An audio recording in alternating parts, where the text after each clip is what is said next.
Irmãos, vamos abrir a palavra de Deus em 2 Crônicas 29.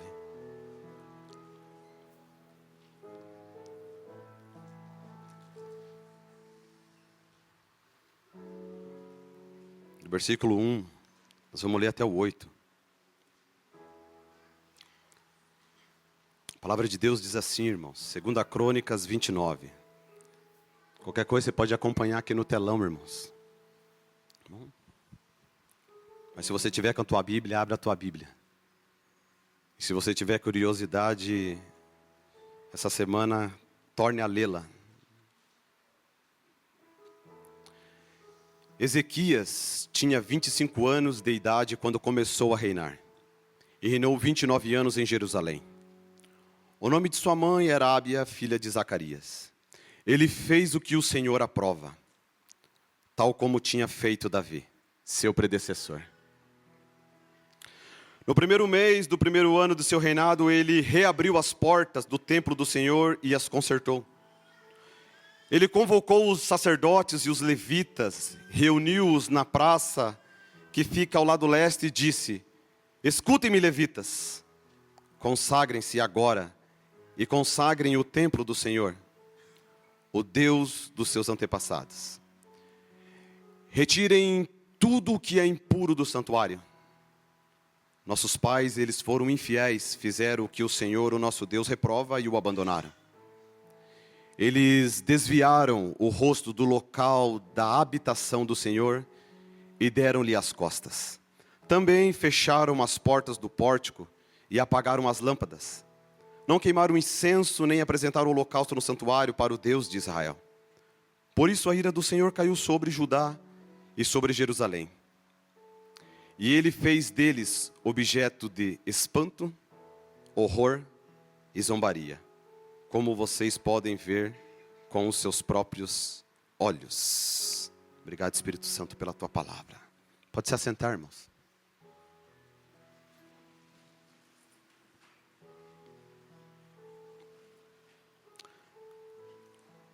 Esse texto que a gente acabou de ler, ele fala sobre um lugar. Ele fala sobre um templo. E ele foi construído para um propósito. E por algum motivo, as portas desse templo estavam fechadas. Foram fechadas. Por algum motivo. E quando as portas desse lugar foram fechadas, o propósito pelo qual ele foi construído cessou, parou. O culto ao Senhor parou. Tudo cessou. Então foi um lugar construído com um propósito. Para a gente entender um pouquinho mais sobre isso, que eu quero falar, eu quero contar duas histórias bem rapidinho. Uma dessas histórias é de um irmão que ele foi fazer uma viagem para o Rio de Janeiro e ele tinha um carro. Ele pegou aquele carro dele usado, ele mandou fazer a vistoria, a revisão daquele carro. Ele encheu o tanque daquele carro de gasolina, pegou sua família e foi em destino a uma viagem. Ele tinha um propósito, ele saiu de Curitiba e ele tinha o propósito de chegar a um destino. Mas só que, um pouco mais no meio do caminho, antes de chegar, esse carro estragou. E ele não sabia o que era, porque ele já tinha feito a manutenção, já tinha feito a revisão. Mas o carro estragou e foi colocado numa oficina mecânica. Ele deixou esse carro lá na oficina mecânica. O mecânico, quando ele abriu o motor daquele carro, ele identificou que dentro daquele carro tinha uma peça que não era original. Era uma peça que estava adulterada. Era uma peça falsa. E por causa dessa peça que estava escondida, fez com que aquele veículo não chegasse ao seu destino. E fez com que aquele carro parasse. O que essa história quer nos dizer, irmãos? Que muitas vezes, a gente vem para a igreja, a gente pensa, olha para nós, está tudo bem, está tudo certo. Eu estou bem, eu faço devocional, eu oro, eu cumpro com tudo aquilo que eu tenho que fazer. Mas é que quando no meio da caminhada dá um problema, e a gente acaba percebendo que o que causou esse problema era uma pecinha, algo dentro de nós que estava adulterado e que nos impediu de continuarmos. Identificar aquilo que está dentro de nós, que está errado, que precisa ser mudado, que precisa ser arrancado. Identificar algo que está dentro, não fora.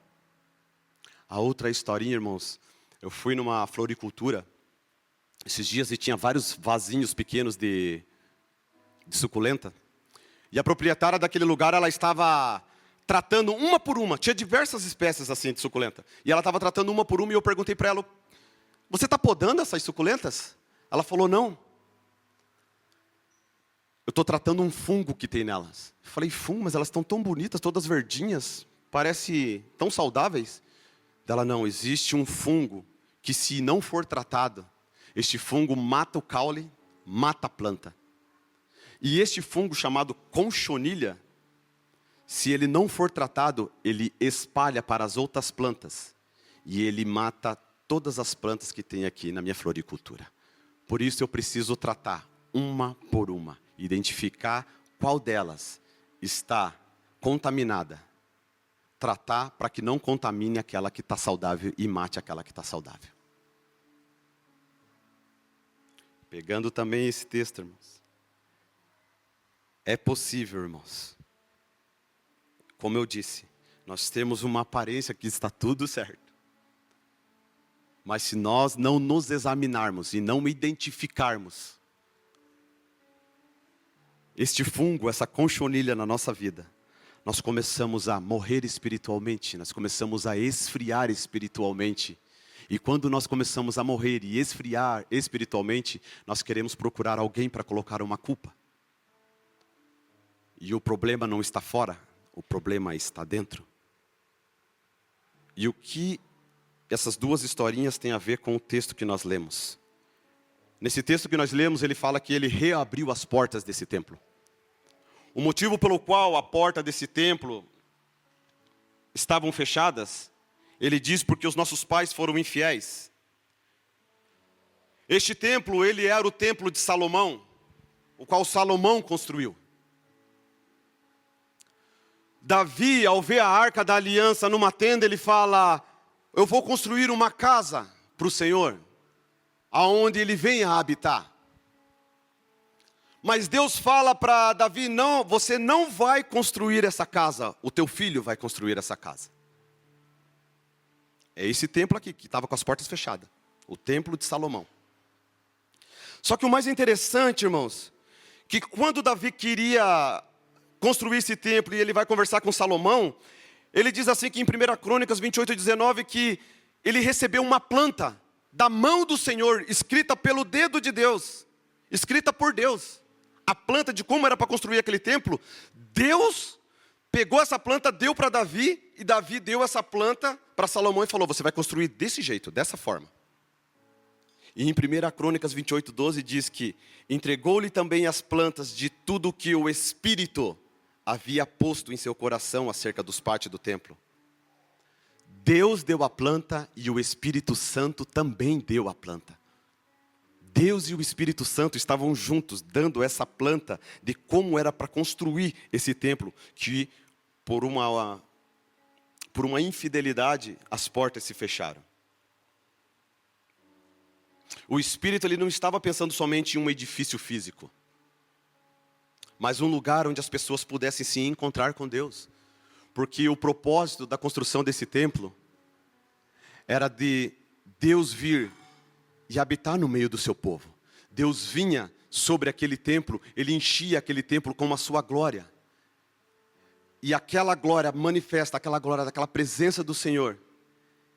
A glória de Deus estava no meio do seu povo. Esse era o real propósito da construção daquele templo. Tanto que a própria palavra diz que quando Salomão termina de construir esse templo, os levitas e sacerdotes saem de dentro desse templo e a glória do Senhor enche esse templo. Mas ele enche de tal forma que os levitas eles não podiam entrar dentro do lugar. que nessa noite, eu e você possamos ser cheios da presença, da glória, do Espírito Santo, ao ponto de nada que esteja aqui dentro impuro permaneça, saia tudo para fora. E só permaneça a presença e a glória de Deus dentro de mim e de você. Amém, irmãos? Mas, irmãos, uma coisa que eu queria começar falando aqui. As portas desse lugar, elas foram fechadas. O povo foi infiel. O pai desse rei Ezequias, ele foi um rei muito cruel. Ele sacrificava os seus filhos lá dentro. Ele matava os seus filhos lá dentro. Ele começou a levantar ídolos, ele começou a levantar deuses para serem adorados no lugar de Deus. Sabe como que a gente pode entender isso, irmãos? É assim, ó. Essa idolatria é, por exemplo, tudo aquilo que Deus fez na minha vida, tudo aquilo que Deus fez e faz na minha vida, eu pegasse toda essa glória que é do Senhor e eu falasse assim, eu pegasse e atribuísse a essa mesa, e eu falasse que essa mesa aqui, eu falo, a partir de hoje essa mesa aqui é Deus. Foi ela que me libertou, foi ela que me livrou, foi ela que morreu por mim na cruz, foi ela.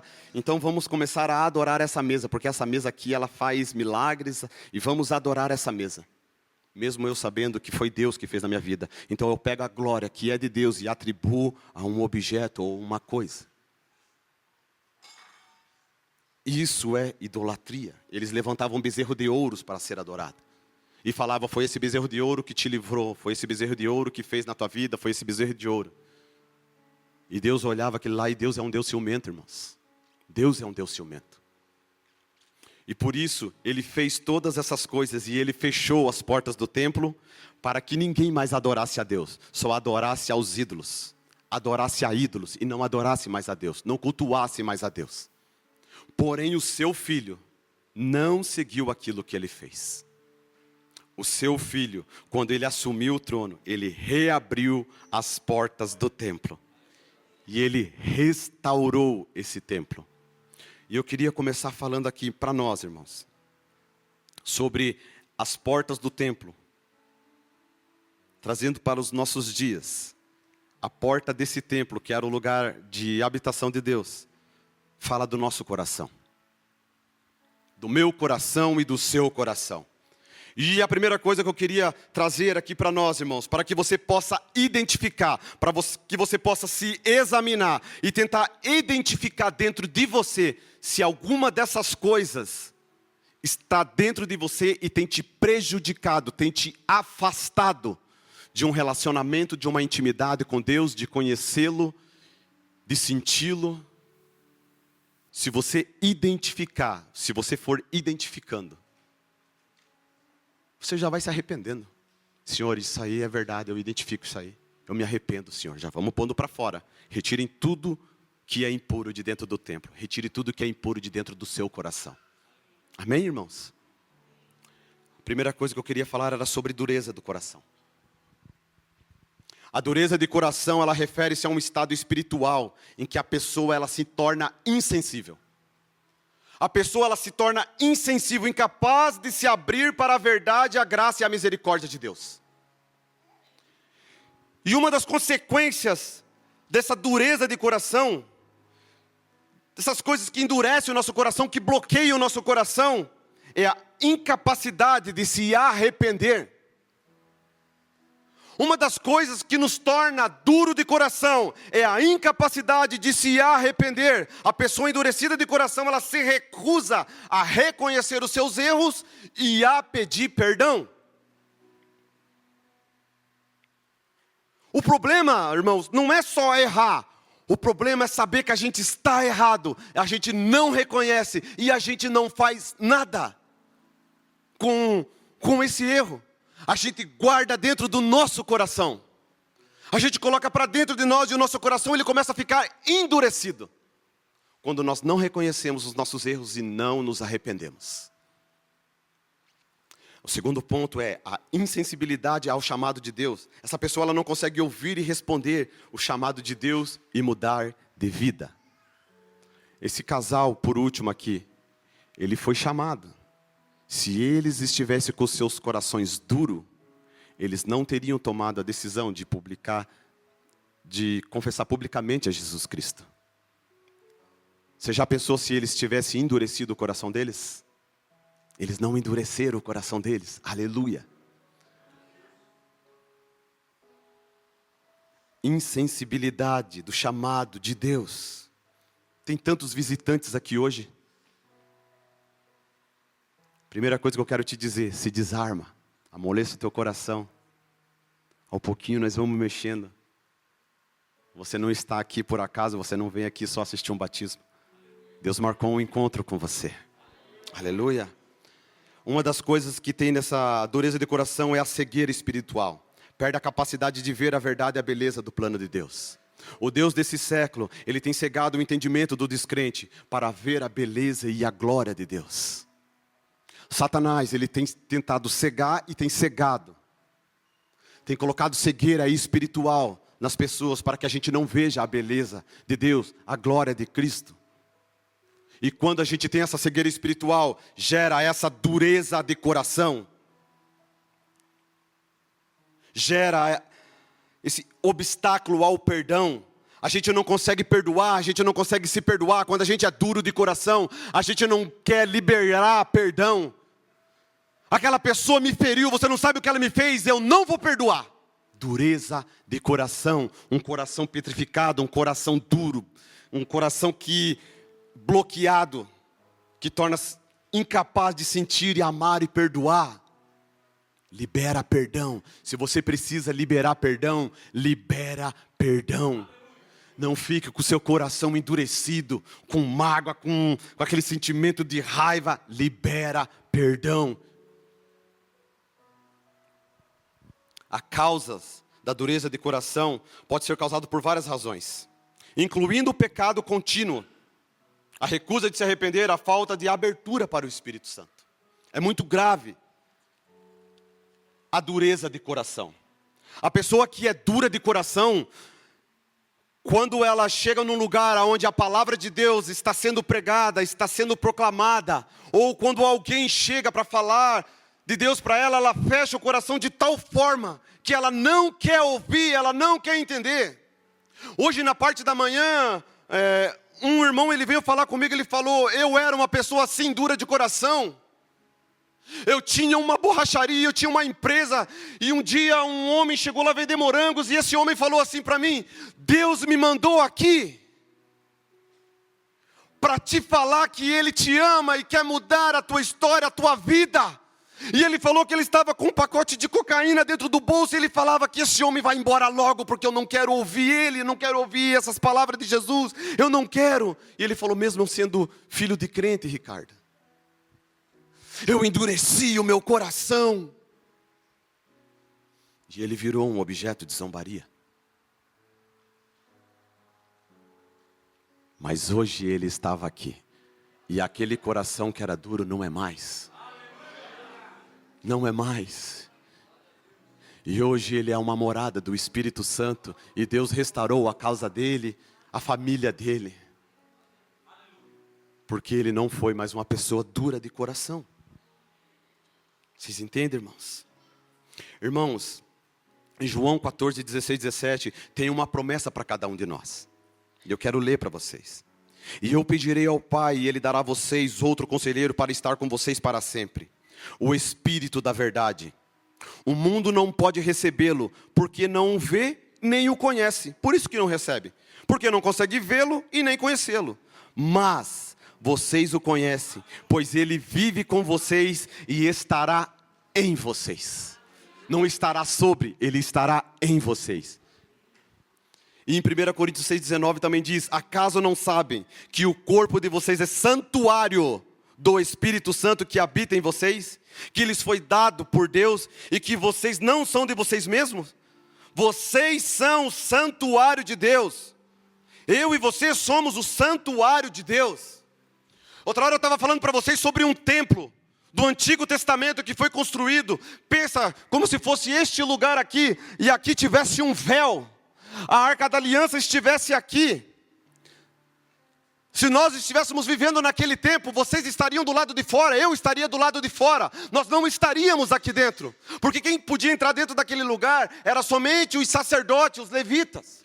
E no lugar onde ficava a presença de Deus, somente o sumo sacerdote. E era uma vez por ano. Uma vez por ano. Mas hoje, eu e você somos o templo, a morada, o santuário, aonde o Espírito Santo habita. E nós não precisamos pegar e esperar um ano. Sabe o que separa? Sabe qual é a distância entre você e o Espírito Santo? Você sabe, irmãos? Uma oração. Uma oração é a distância entre você e o Espírito Santo. É uma oração. E a minha pergunta para você é: como que está o santuário aonde o Espírito Santo habita? Como você olhando para dentro de você, se examinando, como que está o local de morada do Espírito Santo? Como que está? Eu desde pequena, minha mãe me ensinava a limpar a casa. E quando ela mandava eu lavar o banheiro, ela mandava eu tacar quibo em tudo. E hoje, eu casado, quando eu vou lavar o banheiro da minha casa, fazer uma faxina na minha casa, eu taco tanta quibo, irmãos, enquanto eu não ficar tonto de tanta quibo, eu não saio daquele lugar. Eu taco quibo por tudo, a Thaís fica louca, mas eu taco quibo mesmo, para deixar limpo. E quando ela está trabalhando, eu gosto de limpar a casa sozinho, porque daí, quando ela não está lá, eu apavoro na quibo, irmãos. Pego um borrifador e borrifo em tudo.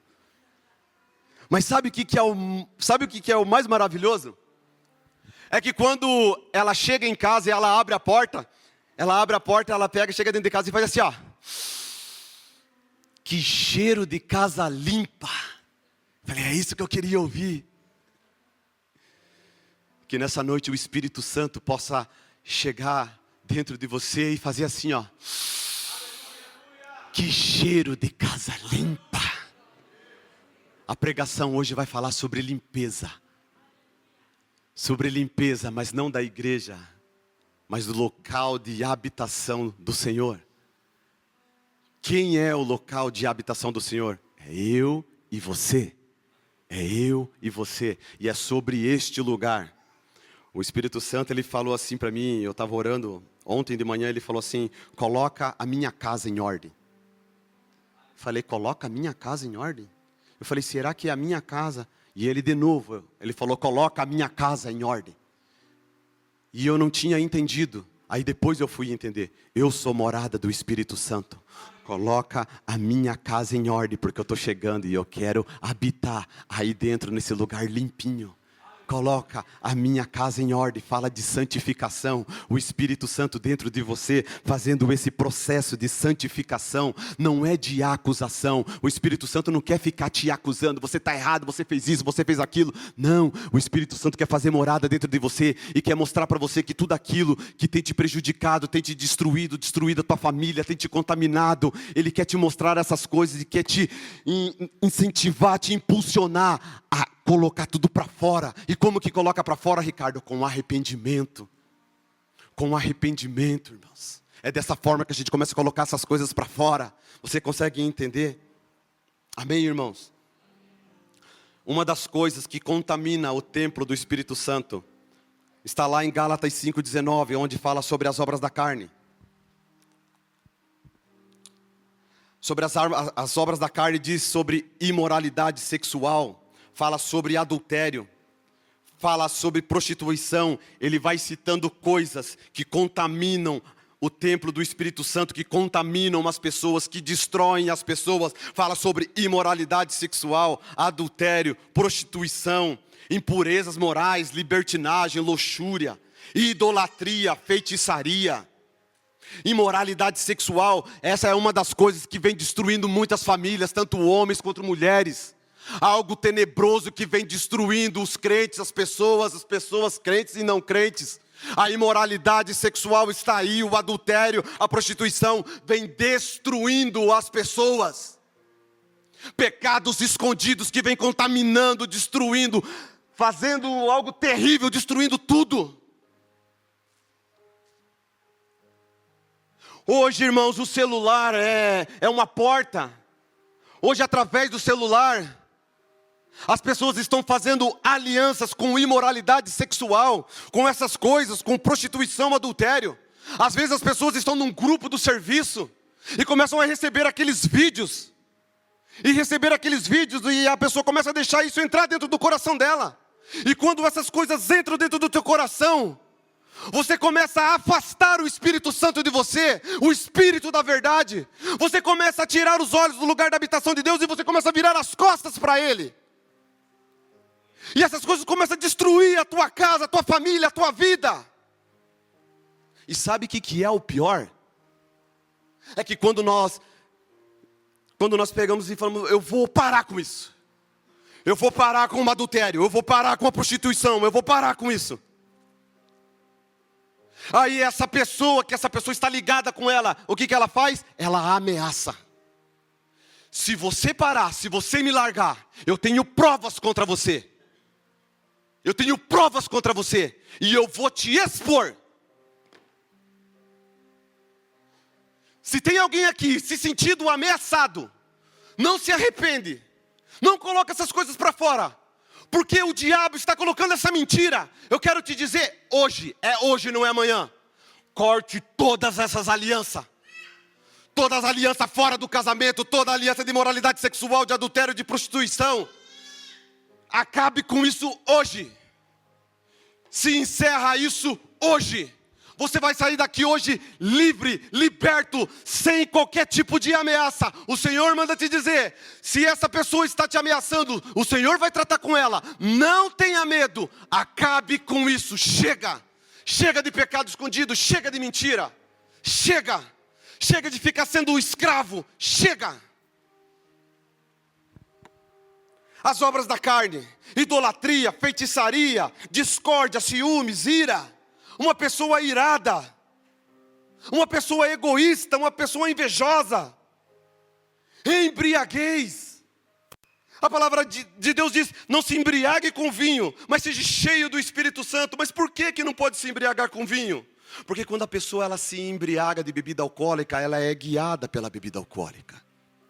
É a bebida alcoólica que vai guiando ela.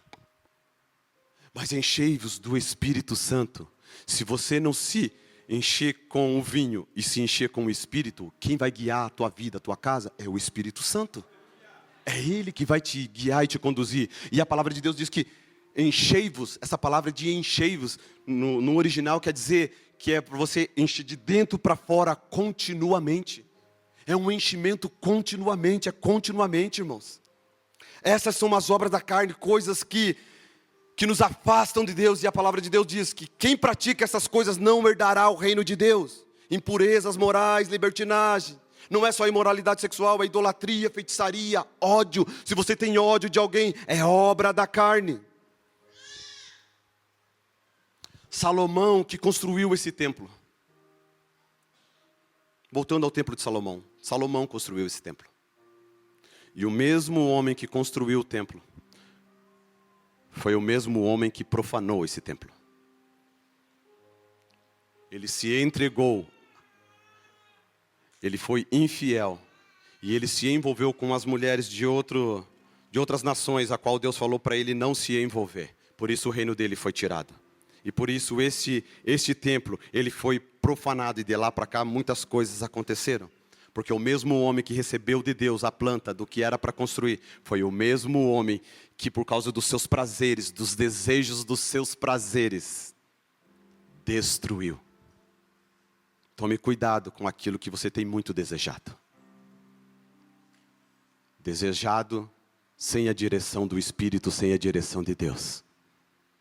Satanás também pode financiar os teus desejos e te conduzir à morte, à destruição.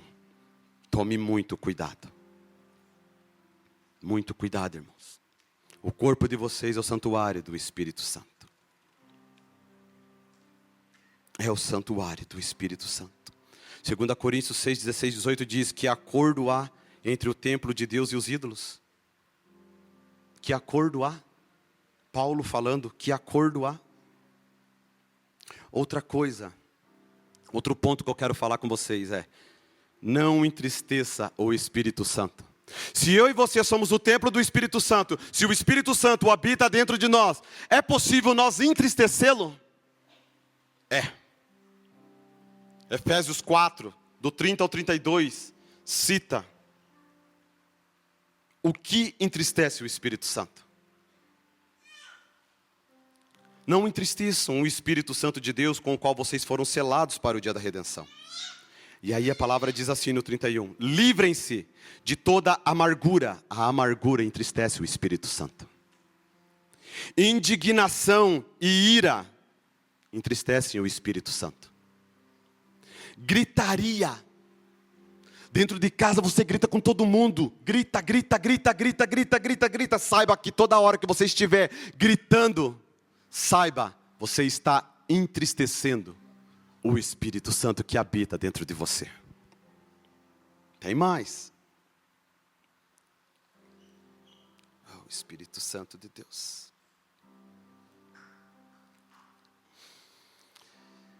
Calúnia, bem como toda de maldade, bem como de toda maldade. Sejam bondosos e compassivos uns para com os outros. Perdoem-se mutuamente, assim como Deus os perdoou. O contexto dessa palavra de Efésios 4 diz assim, ó, não vivam mais como os gentios, não vivam mais como eles, que vivem na inutilidade dos seus pensamentos. Eles estão separados da vida com Deus. Mas por que que os gentios estão separados de uma vida com Deus? Por que que essas pessoas estão separadas?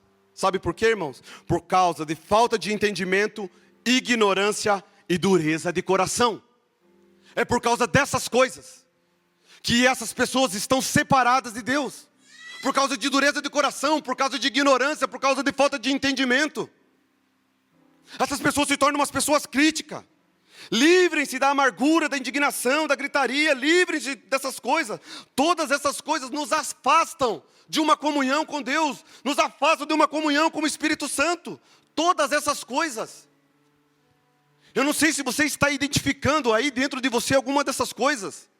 Mas se você está identificando, eu quero te dizer, essas coisas nos afastam de Deus, essas coisas nos roubam de Deus, essas coisas nos afastam, essas coisas nos impedem de ver, de sentir.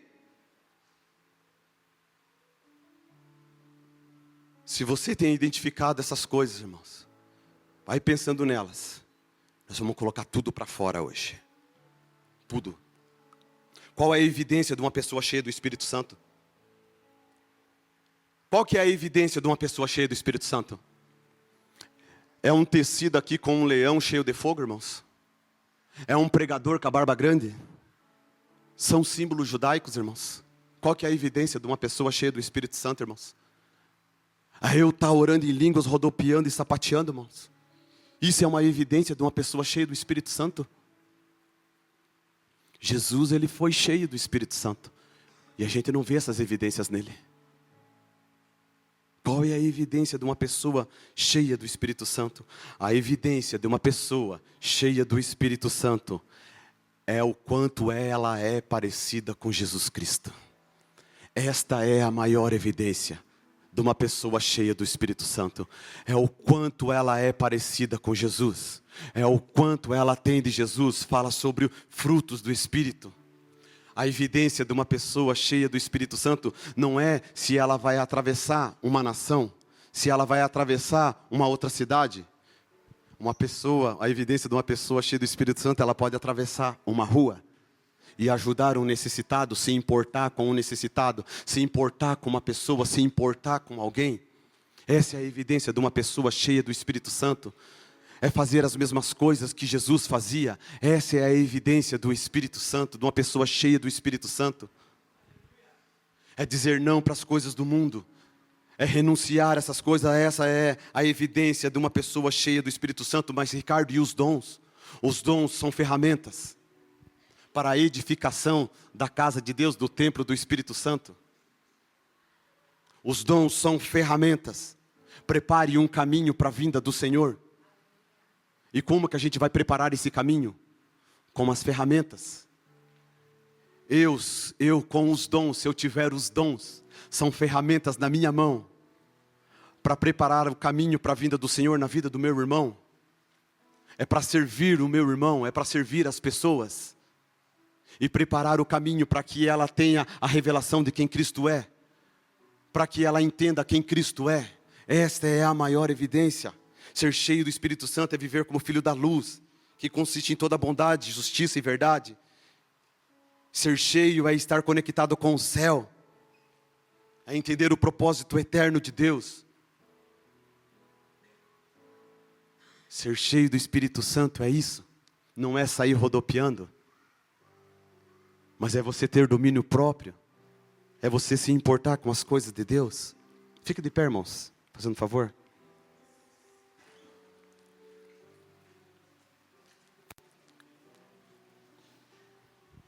Para concluir em 5 minutos, irmãos, para a gente ir embora. Uma vez, eu era como esse templo aqui que a gente leu, que estava com as portas fechadas. E uma vez, dentro da minha guarita, onde eu trabalhava de vigilante, eu comecei a orar e a buscar a Deus. E eu comecei a me arrepender de todos os meus pecados, de tudo que eu fiz, antes mesmo de casar, todos os meus pecados. E eu comecei a pedir perdão para o Espírito Santo por cada pecado. E quando eu pedia perdão e começava a entender, e começava a ler as Escrituras, e chorava, e ter esse renovo, essa transformação, o Espírito Santo, ele veio e começou a me encher. E eu comecei a sentir a presença dele. E ele pegou na minha mão e ele falou: vamos andar comigo que eu quero te mostrar como é que é. E eu lembro que uma amiga da Thaís mandou a foto de uma criança recém-nascida para a Thaís. Essa família mora aqui no Rio Verde. Aqui. E colocou no grupo da célula. E eu fui embora naquela noite. Cheguei em casa, eu comecei a tremer na madrugada e eu não entendia o que era. E me veio a imagem da foto daquela criança no grupo do WhatsApp. E eu abri e o Senhor falava: ore por ela. E era 2 horas da manhã, eu comecei a orar por aquela criança. E eu comecei a orar por aquela criança. Daqui a pouco eu parei e o Senhor falou: continue orando. E eu continuei orando por aquela criança recém-nascida. Continuei orando. Sem mesmo entender. Eu fiquei 24 horas sem dormir, irmãos. Eu não conseguia dormir. Eu orei por tanta gente, por tanta coisa. Mas em específico, às 2 horas eu orei por aquela criança. No dia seguinte, a tia dessa criança liga para a Thaís e fala... A Thaís fala para ela: o Ricardo levantou de madrugada e começou a orar por ela. Ele disse que o Senhor acordou ele e fez ele orar por essa criança. Aí a moça perguntou: qual foi o horário? Ela falou: 2 horas da madrugada. No mesmo horário, às 2 horas da madrugada, aquela criança ela estava na UTI. E às 2 horas, os aparelhos daquela criança foi desligado e foi constatado o óbito. Aquela criança veio a falecer. Às 2 horas, no horário que eu comecei a orar e que o Espírito Santo me despertou. Eu orei mais ou menos das 2 até as 2:30. Quando eu terminei de orar às 2:30, às 2:30 a equipe médica começou a se bater. A equipe médica começou a correr e falar: ela reviveu. Ela reviveu. A criança tinha revivido. Aquela criança tinha revivido. Agora, não é para aplausos para essa história. É para um entendimento. Sobre estarmos sensíveis ao Espírito Santo. Sobre estarmos sensíveis. Naquela noite eu estava sensível à sua voz. E ele me levou a interceder por uma criança recém-nascida. Hoje ela está quase do tamanho da minha filha. Coisa mais linda. Eu fui ver a fotinha dela, ela está a coisa mais linda do mundo. O Senhor me levantou para interceder por ela. Mas ela foi curada porque eu orei? Não. Ela não foi curada porque eu orei. O Espírito Santo só pegou eu pela mão e falou: vem aqui participar daquilo que eu estou fazendo. Vem aqui ver como é que eu faço. O Espírito Santo, ele quer ter um relacionamento com você. E ele quer que você participe daquilo que ele está fazendo. Ele quer que você tenha experiências com ele. Experiências com ele.